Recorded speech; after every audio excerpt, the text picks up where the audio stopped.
The story is called The Difference Between Heaven and Hell, also known as Parable of the Spoons.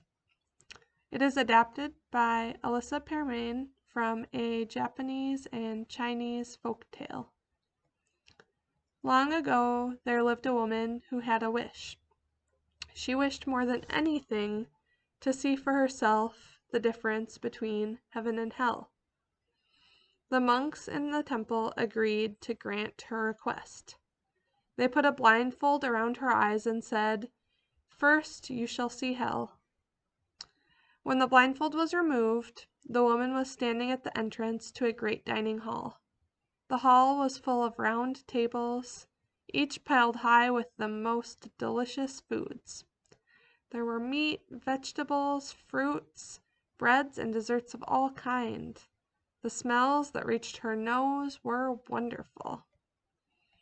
The woman noticed that, in hell, there were people seated around those round tables. She saw that their bodies were thin, and their faces were gaunt and creased with frustration. Each person held a spoon. The spoons must have been 3 feet long.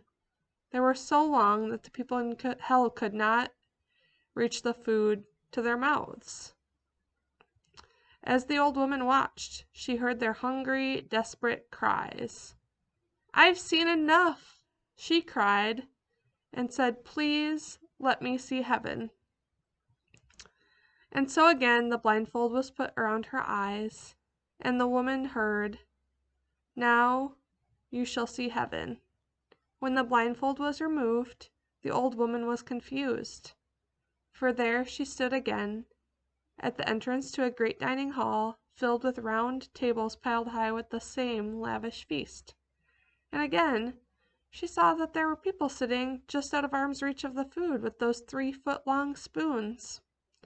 But as the woman looked closer, she noticed that the people in heaven were plump and had rosy, happy faces.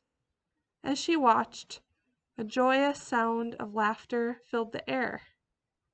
And soon the old woman was laughing too, for now she understood the difference between heaven and hell for herself.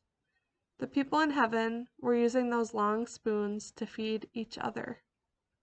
The end.